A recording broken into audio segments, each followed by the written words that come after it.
Hello and welcome back to the GorillaBiker. And I tried to show you more ducks today before we got going, but unfortunately we just went past the duck place and there were no ducks.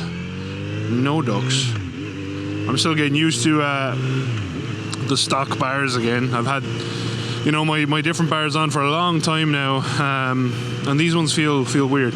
I know it's going to come up, so why did I change back to the stock bars? It's not that I didn't like the bars I had went for. It's just more of a just in case. You know, in light of the, like I said before, the changes that mean, you know, we might end up having to leave the country. I am considering selling this bike as well. I'm not going to yet. If I can hang on to it, I absolutely will, because I love it. But at some point, you know, I might go ahead and do that. So it just made sense to have the stock bars back on, because they are more kind of normal for most people. I know where my bite point is now.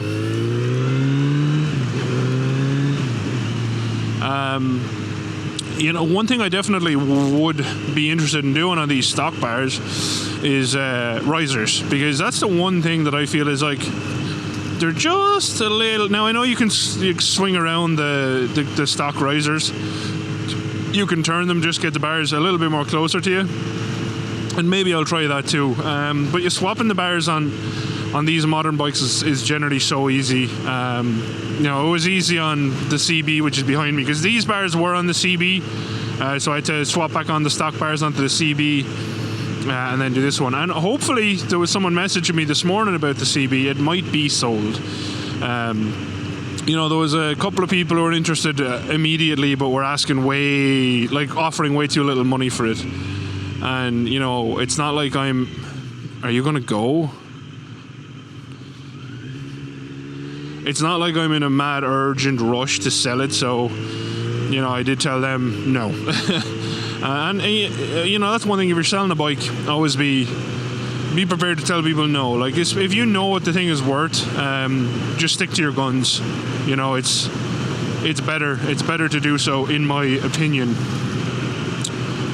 One other thing I wanted to talk about today was Garron Noone. I don't know, you know, if you're an Instagram user, you might have heard of Garron Noone before.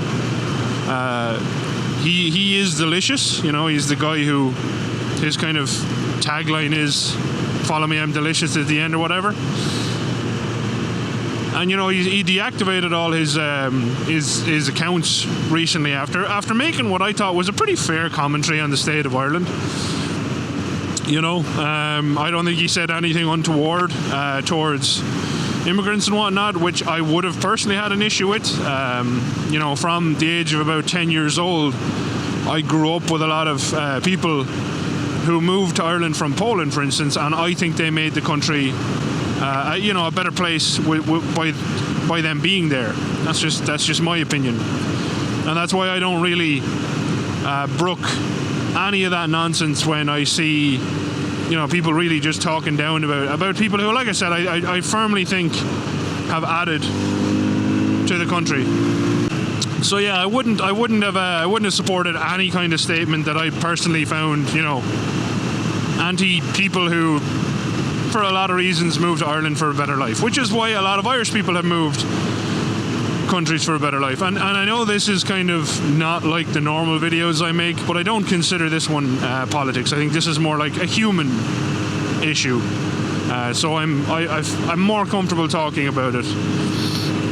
But yeah, Garron got some abuse, evidently, feedback-wise.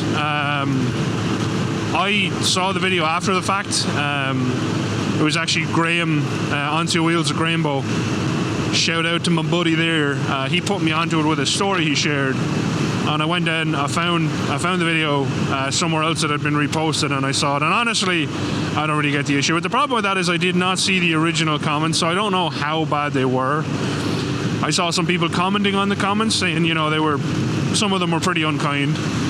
And Garron, like myself, is a bigger gentleman, and you know, the comments that I have received over the years, I can only imagine what truly wonderful, inspiring feedback he got about, you know, stuff. But the point that I'm trying to make, or the point I'm getting to making, is there's enough people being negative wallies in the world. You know, if you disagree with someone, that's absolutely fine, and it's okay to have differing opinions. I have friends who have wildly different political opinions to me, and different opinions on what life should be like, etc. And that's okay. We can still be friends, because you don't need to agree with absolutely everything someone thinks to be their friend. But yeah, I don't personally think that agreeing with absolutely everything all of your friends think is healthy. Obviously, the basis for friendships and whatever else is having common interests, common opinions. And, you know, so I do understand that, obviously, from that point. But it is also healthy to have discussions with people who do not think the same as you. It's how I think as humans we learn, you know, new things. And I'm very lucky that I've been exposed through this channel to a lot of people from a lot of different parts of the world, and I've been able to have discussions with them, whether I agree or not, and build friendships. But how I built those friendships was, you know, not immediately being like, you're wrong forever, only my opinion is correct, and that's that. And that's, I think it's a really sad thing about modern humans. Not all of us, obviously. I do think that about 80% of people sit somewhere in the middle and can have a reasonable discussion. And, you know, then you have 10% either side who, I don't want to say unteachable, but it's a lot harder to teach them anything, just because they're very set in their ways. And that's unfortunate, it really is. There's a pretty section of road here. Oh, that's a cool old house. That's a pity. That would have been a cool house.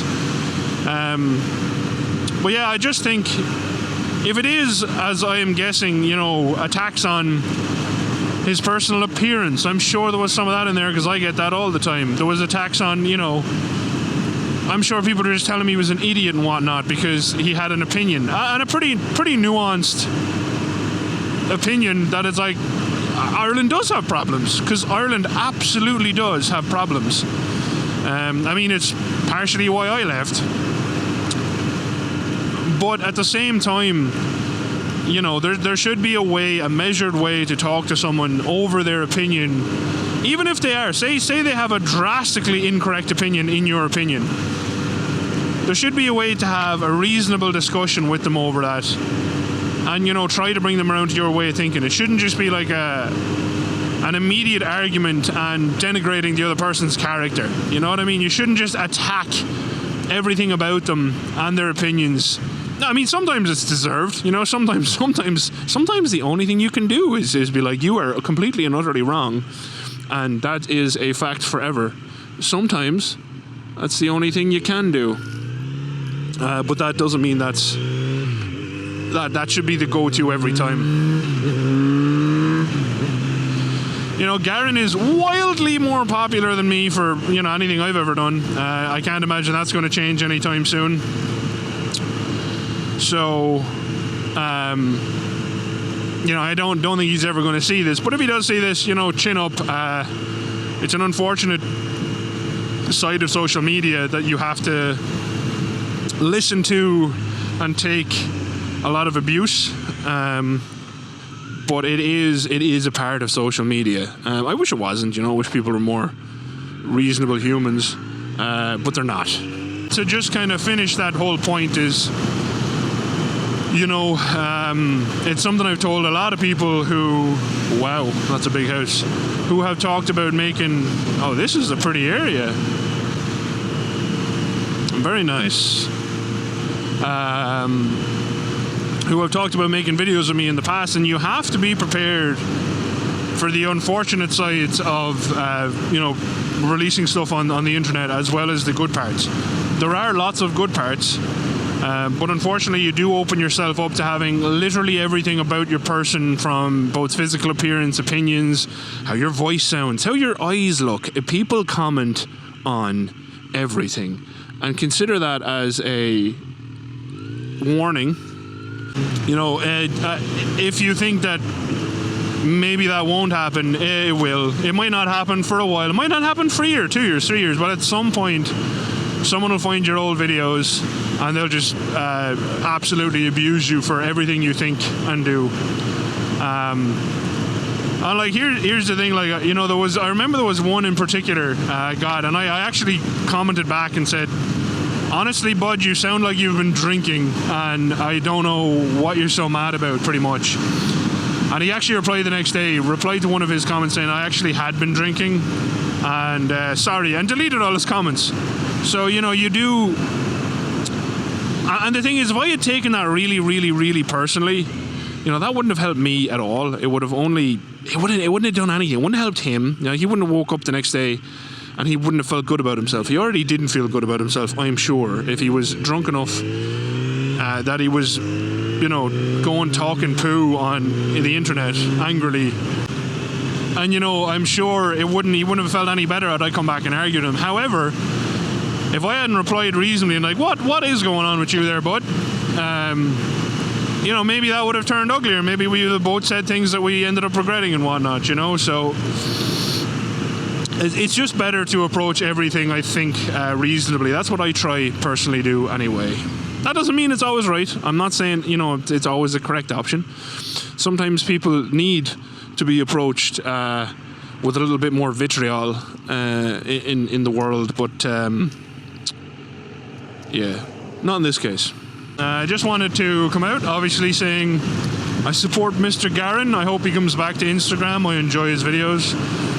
And just a wider commentary on, like, I really wish people would stop being so angry. It doesn't help anything. It doesn't help you. You know, when you get off your angriness on the internet, I guarantee you're still angry. So then you ruin the rest of your day. So just be less angry about things that you can't change, and at the end of the day don't really matter that much. You know what I mean? Like, okay, so Garron had an opinion, even if you did disagree with it, it's not that big a deal. You know what I mean? It'll be okay. You will get through this. And I do also understand, you know, why some people do take it so seriously, because obviously he does have a massive following and every one of his videos are seen. And actually, to finish up on, you know, I did see a comment on Threads that I was replying to this morning, and basically someone was questioning kind of Garron's character because of the fact he uses curse words. And that one really bothers me, because that one to me is a sure sign of, you know, someone comes from a better off background, you know, they had better schooling and all that stuff. I've met a lot of people in my life, you know, I've worked on roofs, building sites, I've worked in, you know, engineering firms with people who were far better off than me growing up, and, you know, had very different upbringings and whatnot. And yeah, I curse more than them, you know, I keep cursing off my videos. I've explained that one before, so I won't go into it. But like, to just say someone should be able for all this abuse because they use curse words is ridiculous. If you judge someone off the content, judge the content of someone's character off the words they use, you're going to have a very narrow view of the world, because there's people from lots of different backgrounds.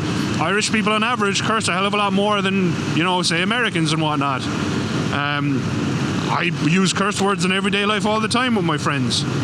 I think it's patently ridiculous that someone might think that someone is a good or a bad person based off the words they use. They're just words, or maybe those are just the words he grew up hearing and now that's how he uses them. Maybe they feel nice in his mouth. Maybe the words have good mouthfeel, you know? Maybe. Anyway, that's all I have to say. Do you follow Garron Noone? Do you hope he comes back to the internet? What's your opinion on having actual reasonable debates rather than all-out word warfare? And I realize that words shouldn't matter, but, you know, when I say that words shouldn't matter around curse words and stuff, I do realize it's the same advice, you know, that I personally, if Garron was my friend, I would give him. I'd be like, just ignore the people who are shit, you know? That's cool.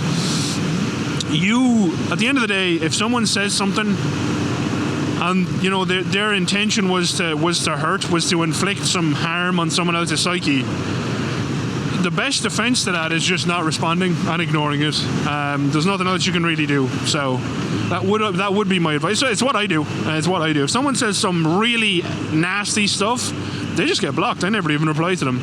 And historically, someone has made accounts to follow up to really nasty messages, and generally what happens is they get angrier that I didn't respond to them. And you know what I do? I just block the second account too, because I don't really care if they want to be nasty. I don't really care if I upset them by ignoring them. That's not a me problem. Let me know what your opinion on the whole debacle is. If you are a bit of a xenophobic human, I am not. So if you think that this is somehow in support of an opinion that you have, it's really not, and I will not agree with you. Like I said, I grew up with people who were immigrants. I consider some of them family. So yeah, not a opinion that I would be personally supporting. I love traveling all over the world and meeting people from different cultures. I mean, once it's handled correctly, and I'm angry at the Irish government, which is why I left, because I don't think a lot of stuff is handled correctly by the Irish government. But that's not the people's fault. That is the government's fault. And the people who keep voting for them, and that's not the immigrants. That's generally older Irish people, unfortunately. So yeah, if you've watched, thank you very much for watching. As always, a very special thank you to all of my patrons. There's the CB, looking pretty. My friend Niall is on it. He doesn't want to buy it though, he wants an ST1300. But yeah, anyway, as always, a very special thank you to all of my patrons. I love you all very much. And your support means a lot. And yeah, until next time, thank you again for watching as we ride through this traffic. Any questions, leave them in the comments. Any concerns, leave them in the comments. I will delete comments that are xenophobic, just throwing that out there. No, I might not delete them. I might just shame you to the internet by sharing it on Instagram. Especially if you have your full name as your username. that one's always crazy to me. Alright, anyway, thanks everyone. Bye everyone. Outro crew. I wish I could show you the CB riding in the mirrors properly. That is such a good looking bike. It really is. I don't think I shared the Facebook marketplace link to the bike, but yeah, I might throw that up somewhere. But if I had more space, and obviously like our future was more kind of sure, I would 100% keep that thing. It's so nice. It's such a nice bike. Even just swapping the bars on and stuff back to the stock ones kind of made me sad. Yeah, I don't know what my question is, outro crew, but give me some life advice, outro crew. Some non-patronizing life advice. Yeah, I know some people might find non-patronizing difficult. Actually, no, none of the outro crew. You're all good people in my experience. So yeah, what's some life advice you may have for an Irishman living on borrowed time in America? Bye, outro crew.